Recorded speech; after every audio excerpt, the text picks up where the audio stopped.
The Glock was so close she could smell the oil on the metal. It hovered inches from her face.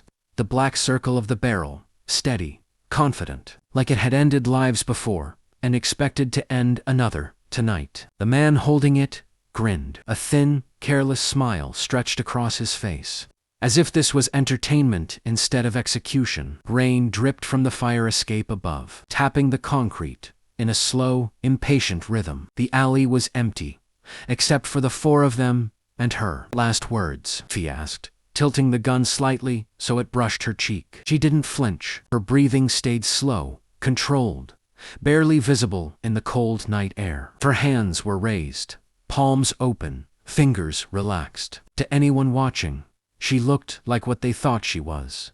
A woman, alone, cornered, outnumbered, afraid. Inside her mind, everything was quiet. She noticed the way the shooter's finger rested too tight on the trigger, the slight tremor in his wrist. She clocked the second man, leaning against the dumpster, weight on his back foot, knife hanging loose in his right hand. The third stood behind her to the left, too close, breath heavy with alcohol, confidence, loud and sloppy. The fourth was farther back, watching the street, pretending to be lookout, but already bored. Time stretched the way it always did when it mattered. She remembered a beach, thousands of miles away, cold water cutting into her skin before dawn, instructors shouting, lungs burning, muscles screaming. She remembered learning how panic felt and how to kill it. She remembered being taught that survival wasn't speed or strength, but decision. The man with the Glock laughed when she didn't answer. "Cat, got your tongue." She looked at his eyes,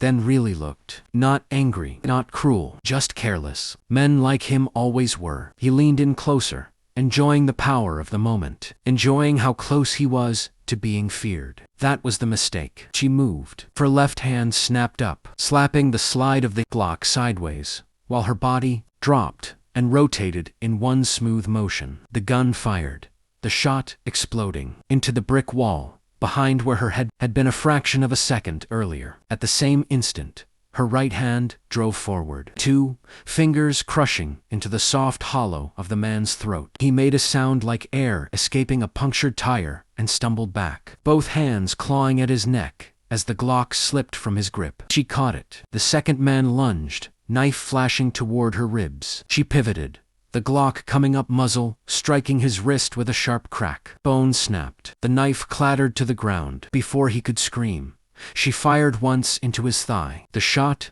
precise, controlled. They collapsed, howling, hands instantly soaked in blood. The third man froze for half a heartbeat, shock finally cutting through the alcohol. He reached into his jacket, too slow, telegraphing the move. She closed the distance instead, slamming her shoulder into his chest. Driving him back against the wall, the Glock came up again, pressing into his jaw. "Don't," she said softly. He didn't listen. She pulled the trigger. The sound echoed down the alley.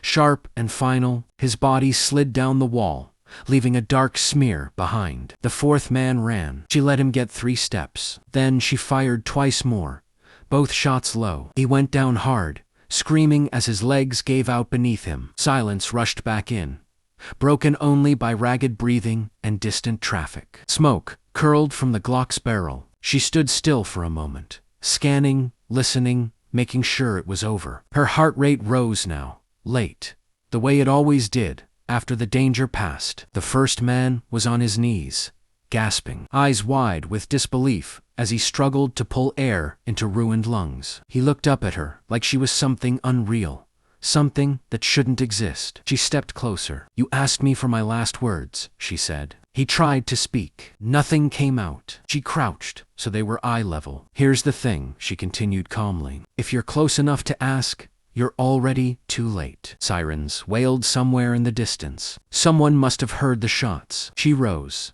kicked the Glock he'd dropped farther away, and backed toward the mouth of the alley, never taking her eyes off him. His gaze followed her, terror finally sinking in, where arrogance had lived moments before. Who are you?" he rasped. She paused, just long enough. "Navy SEAL," she said. "Retired." Then she turned and disappeared into the night. By the time the police arrived, the alley was a crime scene full of blood, shell casings, and unanswered questions. Witnesses said it happened too fast to understand. One moment, There were 4 men cornering a woman. The next 3 were down, and one was bleeding out on the concrete, staring into space like he'd seen a ghost. None of them could explain how it happened. None of them could explain how the woman had moved, or why she hadn't screamed, or why she'd looked so calm with a gun pressed against her face. They never would, because for her, it hadn't been chaos. It hadn't been luck. It had been training carved into muscle and bone, discipline